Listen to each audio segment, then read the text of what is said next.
Welcome, Angry Faithful. Today on Psychos and Sociopaths, we're going to talk about MaryBeth Tinning.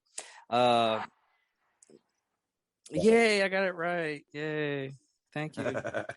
MaryBeth Rowe Tinning, which she was born September 11th, 1942, is an American serial killer. In 1987, Tinning was arrested and convicted for the murder of her ninth child, 4-year-old daughter. 4-month-old. Tammy Lynn. Her ninth child, 4-month-old daughter, Tammy Lynn, on December 20th, 1985. Laboratory tests indicated her death result. Let me switch it over to the laptop. So I'm looking at the camera, looking at people, showing my beautiful face. Not looking down the entire time. Laboratory tests indicated that her death resulted in asphyxiation by suffocation. Basically, she choked her. Yeah, asphyxia by suffocation. Yep, she choked her out. Well, suffocated her with a pillow, probably. And I mean, they had been suspicious that she'd been involved with like the death of the other 8 kids. Yeah. The nine kids died under her care over 14 years. Causes of death for the first 8 children were thought to be genetic. And then in 1978, adopted their 6th child, Michael, who was not a blood relation, died in 1981. Authorities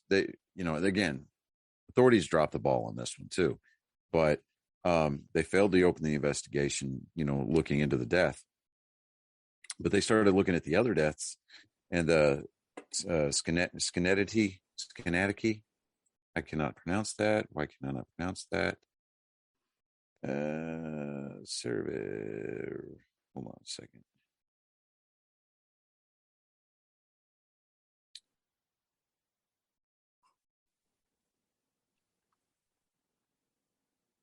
I'm trying to find out where you're at on this.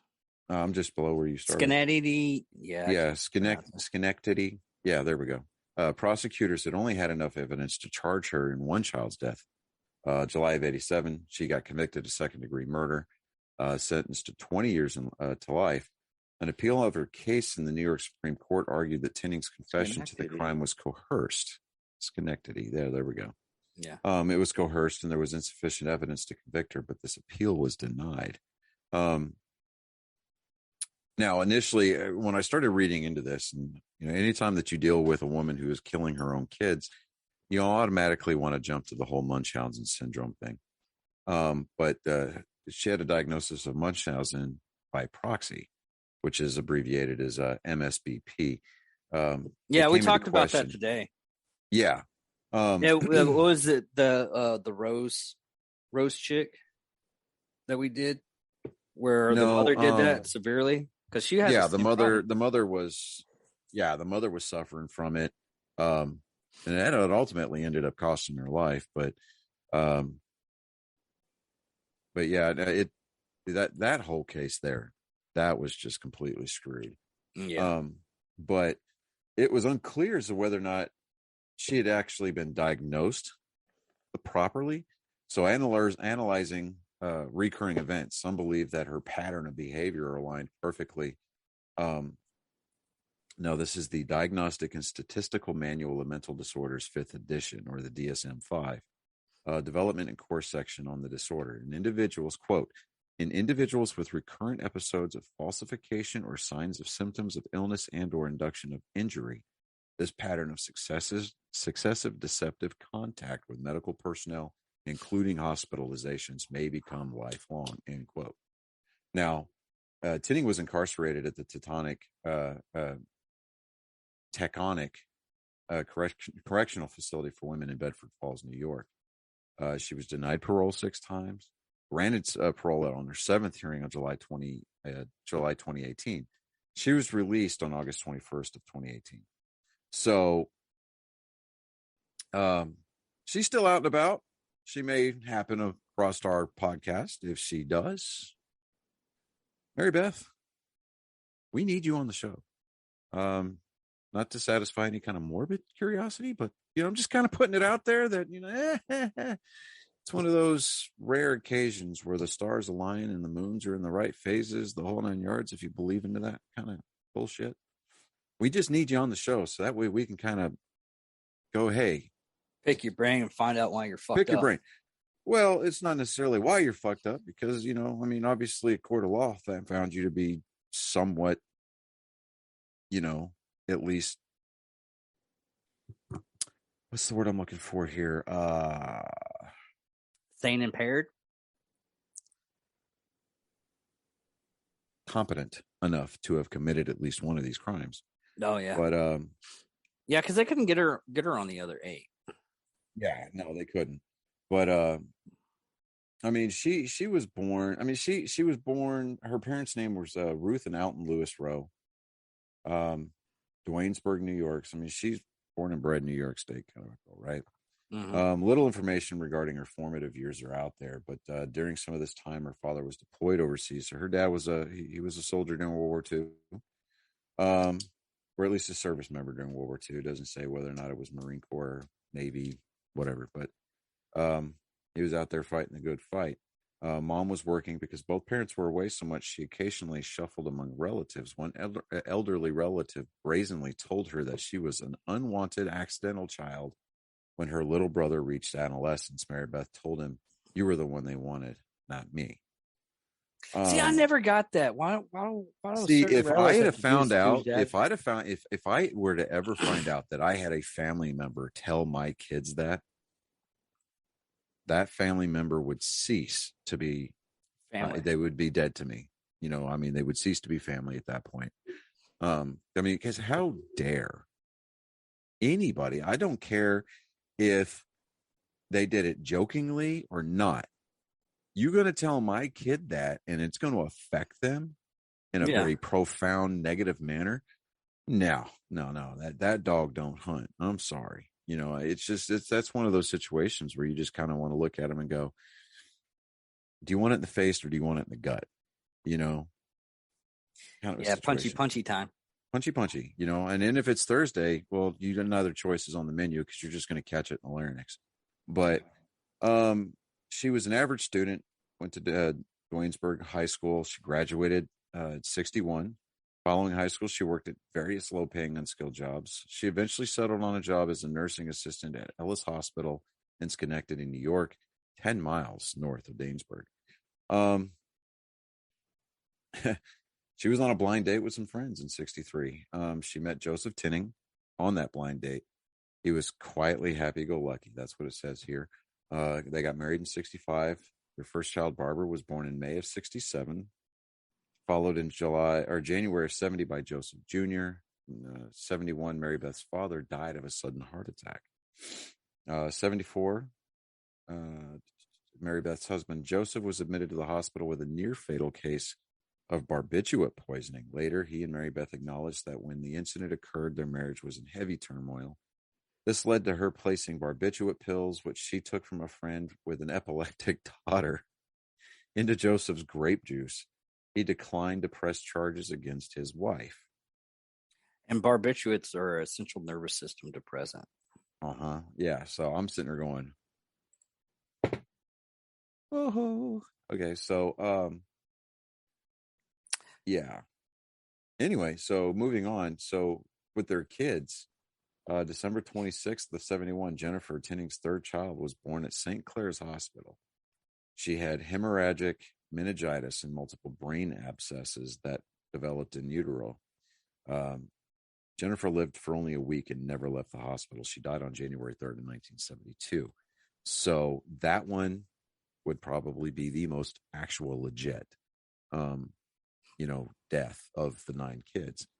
2 weeks later, after Jennifer's death, Tinning took 2-year-old Joseph Jr. to Ellis Hospital emergency room in Schenectady, claiming that he had experienced a seizure and choked on his own vomit. He stayed in the hospital for several days under observation before being released when doctors found nothing wrong with him. On January 20th, a few hours after his release, she brought him back, and the boy was dead on arrival, and his death was attributed to cardiopulmonary arrest. So, basically a cardiac arrest. Yeah, it started. A heart attack. On this, it's starting to seem like she's getting away with murder on a lot of these stuffs. I mean, she's just trying to Yeah, be a baby maker, and if the person like leaves, she gets rid of the kids. right. Kind of a thing. And I mean, because it's one of those. Either she was doing it like, if I can't have them, nobody can have them. Kind of a situation. I don't know. We'll get into that here in just a minute. But a couple of weeks later, March 1st of the same year, Mary Beth rushed Barbara, almost 5 years old now at this time, to the same emergency room. She said she had gone into convulsions. Next day, Barbara died after being in a comatose state for several hours. Her death was attributed to Rye syndrome, which it's a brain disease. It may include vomiting, personality changes, confusion, seizures, loss of consciousness. While liver toxicity is typically occurs in the syndrome, jaundice usually does not. Death occurs into 20 to 40%. Hold on a second. 20 to 40% of those affected, and about a third of those who survive are left with a significant degree of brain damage. So, I mean, and so, yeah, I don't think that there's anything that could bring that on other than, genetics or, I mean, it would have to be a genetic thing. Yeah. Whether it's a missing chromosome, something, something's not right, in the DNA sequencing for that particular kid. But Mary Beth was 29 at that time. On Thanksgiving Day in 1973, she gave birth to son Timmy on December 10th. Timmy was brought back to the same hospital dead. She told the doctors she found him lifeless in his crib, and so they chalked it up to SIDS. March 1975, Tinning's fifth child, Nathan, was born. That autumn, he died in the car while out with Tinning. They What time didn't frame get was that? March of March? 1975. No, let's see. Yeah. So he was born in March, and later that year, so in like the autumn, September, October, November timeframe, he died in the car while out with her. So either she left him in the car. I'm thinking that. Maybe, yeah. So August 1978, the Tinnings adopted newborn Michael. And on October 29th, Mary Beth gave birth to her sixth child, Mary Frances. In January 1979, Tinning rushed Mary Frances to the emergency room directly across the street from her apartment, saying that the baby was having a seizure. The staff was able to revive her, reporting an aborted SIDS. A month later, Tinning returned to the hospital with Mary Frances in full cardiac arrest. She was revived, but had irreversible brain damage. She died 2 days later after being taken off of life support. Their eighth child, Jonathan, was born in the fall of 1979 and died in March of 1980 after being kept on life support in Albany, New York for 4 weeks. You remember that one case? I only bring it up only because I looked at it because I was thinking about doing it on What the Hell episode. Was that one case in, I think, 2003 that it started, to where the woman was on life support and she had irreversible brain damage, and because of Florida law and everything, they talking about that Terry her... Schiavo case. Yes. Yeah. I saw something about that today, and I was like, what that would make for. I don't know if that would necessarily make for like a Psychos and Sociopaths, but I was thinking, what the hell? Yeah, I was just saying that because I mean, hands down, if I'm on life support and everything, I told all my friends, if it's brain damaged where I'm in a wheelchair and everything, I hate to tell you this right now, but someone's going to have to old yeller me, because that's happened. I mean, you'll be sad, but you're going to have to do it. Yeah. I mean, I don't want to live that life. I don't want to live a life to the point to where the only reason why I'm alive is so people can know that I'm still alive. Yeah. I think that's kind of greedy. I don't think I want to fill out a DNR, yet. I mean, at a certain point, when I get to a certain point in my life, and I'm talking 90 plus, right? If I'm having to rely on a machine to keep me alive for, any longer than, say, a couple of weeks. Yeah. Now let that couple of weeks go. If I'm not showing any signs of improvement, just pull it, Yeah. kind of a thing. Because, it's one thing to live a long life, but, and it just may be because, we're getting older and getting wiser and everything like that. But I would rather have a life that was, to me, a life that's loved is a life well lived, as opposed to just quantity. I mean, I'm by no stretch of the imagination Methuselah or Lazarus or anything like that. I mean, is it possible that we could live past 110? Maybe, with medical technology, but I don't know that I'd want to. I mean, if I was able to keep myself pretty spry, I mean, not a spring chicken by any means, but, just able to move around, and I was able to perform certain things by myself. I mean, sex after the age of 90, let's just put it this way. It's probably going to be the last thing on my mind. Yeah, it wouldn't be bumping uglies at that point. It'd be bumping saggies, right? But yeah, all that aside, if I was able to perform everyday tasks, like, get up, go to the restroom without having to empty a bag, or, pour my own damn coffee, and I was able to move around, whatever. And I was coherent,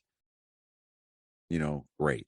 But I don't want somebody to have to take care of me. I don't want somebody to have to like change my diapers and shit like that. And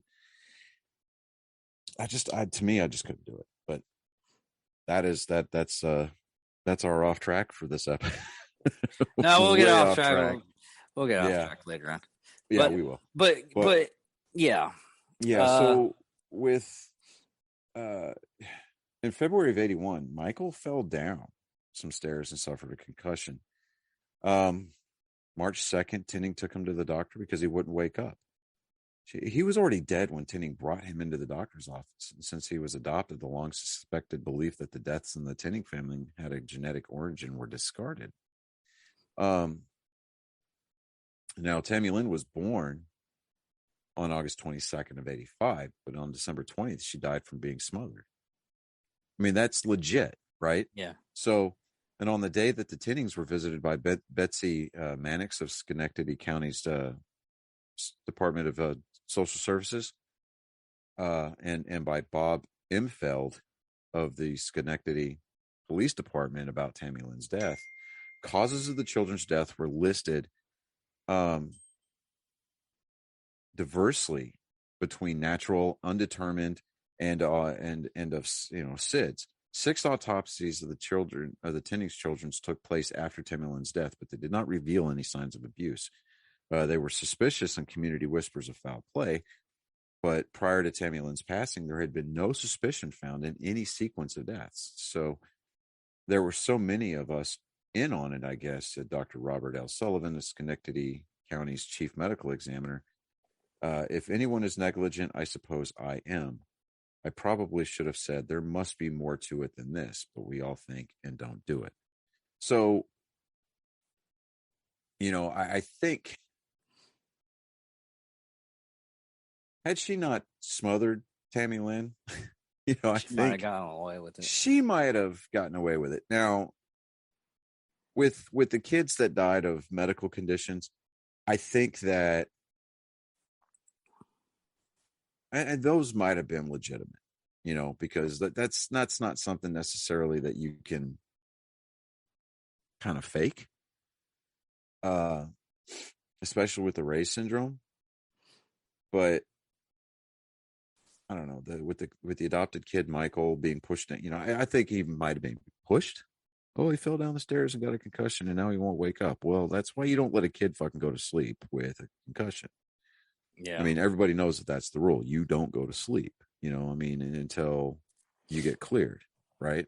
And she was part in the medical field too, which she was a nurse's aide. So I mean, I'm not saying that she knew, because now I have met and I've known a lot of nurses that are very proficient in their jobs. And in a lot of situations, a lot of them are more proficient and knowledgeable than the doctors that they work for. Mm-hmm. So, I'm not saying that, it was a situation where she, um, uh,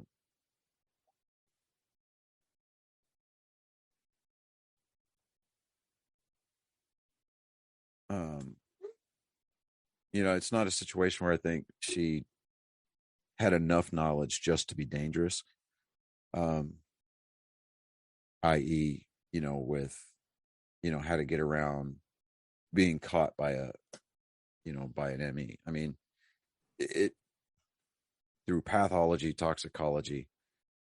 That's too broad of a knowledge base for somebody to be completely proficient. So, I mean, I would be almost willing to bet that, like I said, the kids that passed of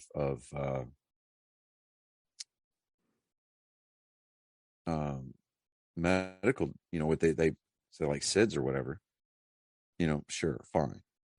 Ray's syndrome, absolutely legitimate. The one that never left the hospital, for their first baby, sure. There was what was it? It was the Timothy, right? They said SIDS. She brought him back. Mary Frances, right? Okay, no, Mary Frances. They revived her twice. I think maybe the second time, or maybe the first one, Timothy, the one that they brought back to the same hospital dead. I don't know if shaken baby syndrome was so much of a known thing back then. Hold on. Because you never really heard about shaken baby until like the 90s. And then they figured out that there was a way that they could look to see if capillaries and like blood vessels had become detached. Mm-hmm. So I think once they figured out how to look for that, then yeah, that became a thing. So I don't know. I don't want to give her a complete pass on all of the kids. I mean, obviously she can't honestly be held responsible.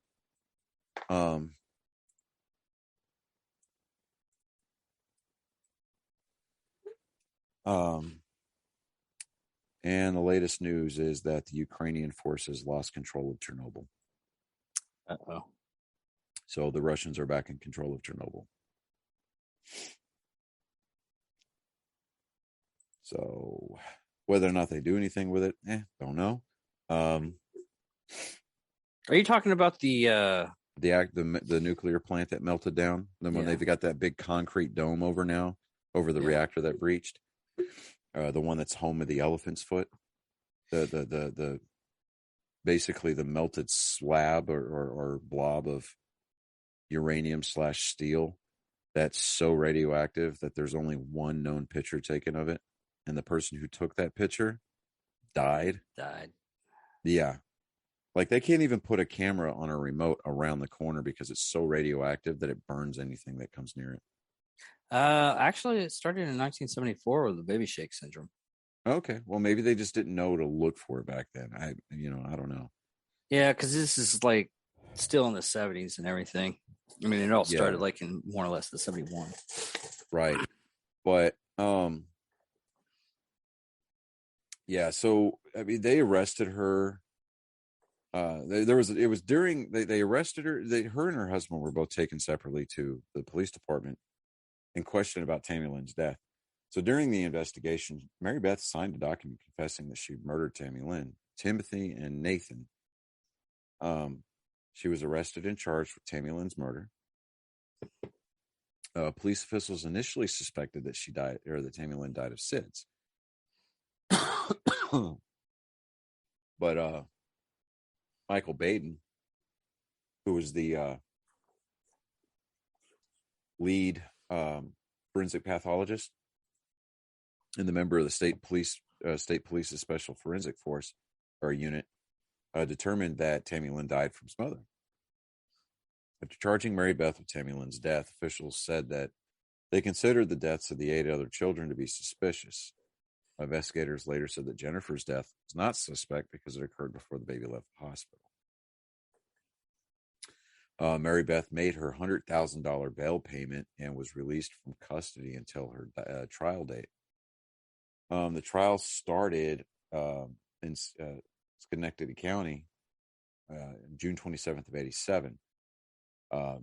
Dr. Bradley Ford, Tammy Lynn's pediatrician, testified on behalf of the prosecution, stating that Tinning had dismissed his suggestion that due to her previous children's death, that she should install a specialized alarm device enabling the monitoring of the baby's breathing and heart rate. 2 additional prosecution witnesses, Dr. Maria Velez de Panda of Miami, Florida, president of the SIDS Foundation, and Dr. Thomas Oram, the medical examiner who performed Tammy Lynn's autopsy, said that they diagnosed that Tammy Lynn was smothered to death with a soft object. After the 6-week trial, the jury deliberated for 23 hours across 3 days, leading to the conviction of Tinning, who was 44 at the time, on 1 count of second-degree murder. During their deliberation, jurors called for a readback of the portions of Joseph Tinning's testimony, recounting that his wife's alleged confession to the state police. In his testimony, Joseph said that he had had a 5-minute conversation with Mary Beth after the police questioning, and she told him, "I killed Tammy." She was acquitted by a 7-man, 5-woman jury on the account of deliberately causing the infant's death, but was convicted of murder by depraved indifference to life or human life. Yeah, even now that she's released, she still has like a patrol. She has to be I had it here a second ago. After she served her 31 years of her 20-year life sentence before being granted parole, Tanning, Joseph was supported her through her imprisonment, was present for release. As part of her release, Tanning was to remain under patrol supervision for the rest of her life. Yeah, so the Department of Corrections. Parole. Yeah. The Department of Corrections spokesman. Yeah, she's got a curfew and must attend domestic violence counseling for the rest of her life. But it's one of those people that she shouldn't have fucking been released. I mean, well, okay. So, and here's the thing with probation, with parole, depending on what the lawyer does, she can appeal for like a dismissal from probation. If she completes all of her training, she's current on all of her court fees, current on all of her probation or parole payments, rather. She comes up clean on drug tests, site visits, things of that nature. There's certain criteria that can be met. Now, whether or not she'll get it, completely different story. But I will guarantee you this much. They are not to be, as a couple, allowed to be around children. Yeah, definitely. And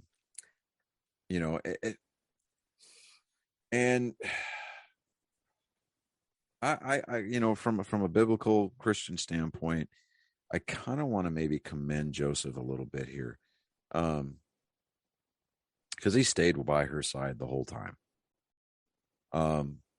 He was supportive of her throughout her entire time. He was there for her release. Whether or not they're still together, I don't know. It doesn't say. But I mean, he tried to poison her. She tried to poison him. Yeah, it's kind and he's stuck with it, and it's like, okay, what, I don't know if that is just sheer stupidity or if it is a testament to the type of character he has. By that, what I mean is that through the better for worse, thicker, what I mean, for sickness and health, for, richer for poor. I mean, this guy legitimately took his vows seriously. So I'm one of those people is for the death to us part thing. If you try to ramp it up with poison, I'm fucking out. Right. Yeah. No, I mean, yeah, it's still death do us part. But if you're slipping, yeah, I mean, because the Bible allows for only a very select few amount, number of provisions that would be grounds for divorce. Yeah, I think if she's trying to kill you and you haven't done anything stupid against her, she's just, that flavor of the month type deal. Yeah, right. You need to go ahead and just, cut your ties. Just cut them. Yeah, exactly. Cut with the chainsaw. Yeah. Right. And torch that motherfucking tie so she can't get to you. Right. Move to a different state or county or somewhere you're never going to be able to go over there ever again. Right. And kind of a witness protection type deal. Well, I don't know so much witness protection, but I mean, you can definitely move across the country. I still like that. I don't know, but I mean, kudos to him. I mean, he stayed when a lot of people, and probably myself included, would not have. I wouldn't stay. I mean, it's just that whole. I still care about you. Didn't she try to poison you? Yeah, but she didn't succeed. So she must have still liked me a little bit and loves me. You kind of want to maybe see if he gets examined for like Stockholm syndrome. Yes, but it's like, hey, dude, blink once or twice. Blink once for no. Blink twice for yes. Are you captive? No. Like, does Patty Duke ring a bell? It's like, come on, bro. But yeah. So I don't know. This one, it kind of hits hard because it's still one of those things. As I was doing the math and everything, she was like in her 30s. The whole 30 to 40 type shit kind of messes a woman's brain up and everything, where they do stupid, weird shit. That, and she actually had a couple of deaths before that, to where like the first child was I totally blanked out on that one. Oh, but, hey, so next week, if we wanted, yeah, along the same lines of women who kill their kids, Marie Noe, she was convicted June of 1999 for murdering 8 of her kids between 1949 and 1968. Okay.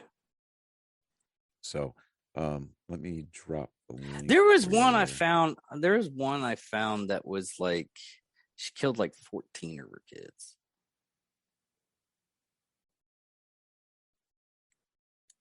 Because since it's February, we need to do the love month. Mostly women. We've been doing guys, but there's women killers too. We screwed up, man. We did. I think we screwed up. Why is that?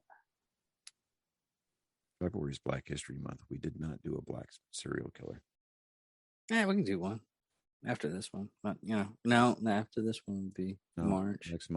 Next week will be March. Yeah, we're assholes. We are. But yeah. I didn't even think about that. I run through the days and everything. Here lately, I've been running too much into the days and everything, and not realizing what day it was. Right. The only way I get a verification what day it is when you say it's like, oh, I'm getting my kids this weekend. Fuck, is it almost Friday? Yeah, I get the boys for a little bit tonight, and then I think regardless as to what scheduling looks like, I think I'm probably going to go. Well, no, there is no probably. Yeah,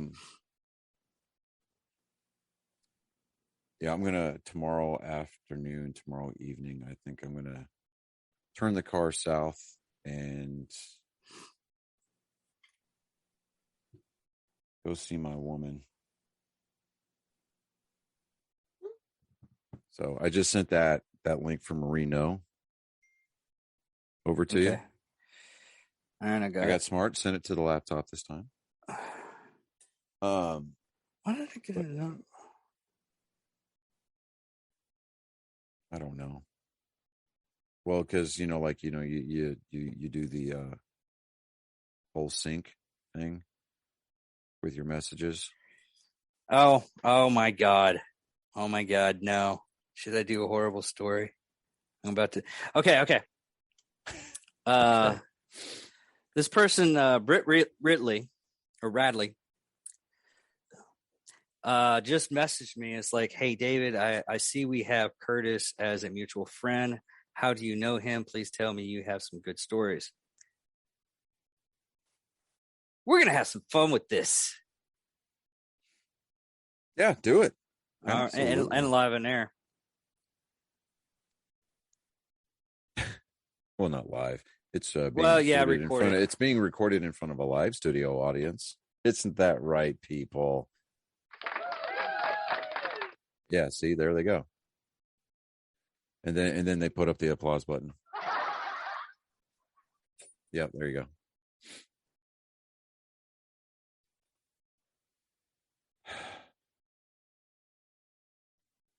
I mean, should David? I want the crowd's opinion. Should David do this? I mean, should he? David's going to do it anyways. He doesn't listen to anybody else.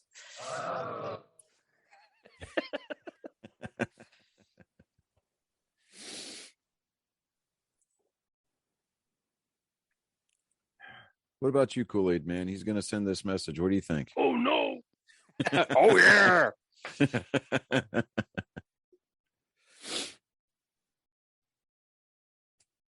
Hey, Peter, I'm in the wrong Springfield.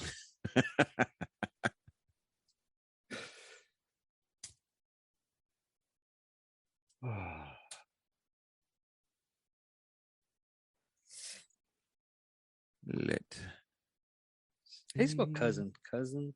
Cousin. Yep.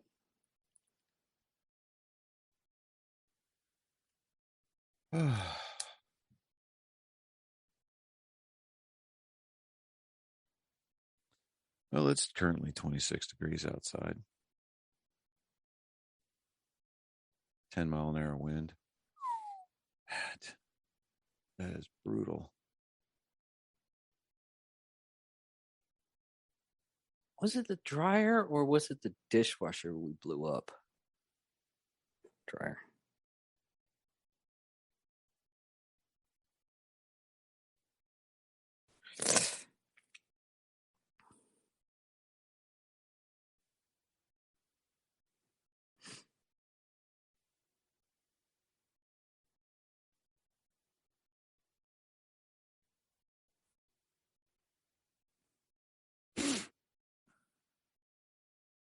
Okay, here's what it says. 1, I am so upset that you are with my lover. But me and Curtis, I told her the story about how Curtis and me started hanging out when he comes into town and everything. Because his cousin Candy is one of my best friends, and we were moving her out of her apartment into the house that she bought. Me and him started looking at the stuff that we had because we had it was either the dishwasher or dryer. And this bookshelf. I was like, what if we just tie it up to this? And we strapped it and everything. And I couldn't find all the straps my dad has in his truck. So I was like, this is strapped good enough. So we were coming from Burke to Missile Road. And as soon as we got on the highway, the bookshelf and the dryer didn't make it. So we're trying to pick up this dryer or washer, and we put it back on, and we get to the place. It's like, hey, Candy, we're sorry, but your dryer didn't make it, and neither did your bookshelf. She starts sobbing and going, that was my grandfather's bookshelf that I'll never see again. I was like, me and Curtis looked at each other going, we fucked up. We severely fucked. She bought that at Walmart. Oh, so she got y'all. Oh, she had it. She had his wrench. I was like, Candy, I'm so. I was crying. Me and him were crying. We were holding each other, crying. We're like, oh dear God, we won't go. What are we gonna do? And throughout the whole freaking day, I was trying to put this one thing back together and everything, and I was like, it just the bed that was in the bedroom, it just fell apart. I hooked it up and everything, and I just moved it like a foot. And right. He saw this. I was like, hey, help me move this up a foot so it's away from this window while I put this stuff up. He's like, okay. As soon as we grab this freaking bed and move it, it falls apart. At that point, I'm dying laughing because I think it's freaking hilarious. Yeah. And so, Britt, if I'll send you this, and you'll get the niff of the GIF on the last part of this. And Did you say GIF? Yeah, you niff in the GIF. You never heard of that? Is that a saying I've been saying? You'll get it in a GIF, but if you're talking about GIFs, like the little things you send it. Okay, yeah, I've heard you'll get it in a GIF. Niff of the GIF. I've always said that. Niff of the GIF. Okay, all right. Yeah. But every time he's in town, me and him hang out. We'll go to dinner and everything. It's freaking hilarious. It really is. It's so fun. Yeah, see, it's 27 degrees outside right now. It feels like 23 with a 7-mile-an-hour wind.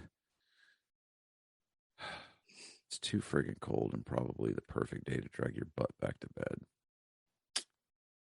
I need to find out why my heating blanket's not working.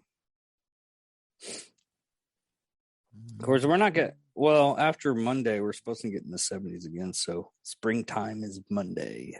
Yeah. It hasn't been Easter yet. We'll probably get one more blast before Easter. Yeah, probably. But anyways, I'm David Dickerman. I'm Johnny Skelton. And thank you for watching Psychos and Sociopaths, MaryBeth Tipton. Victory!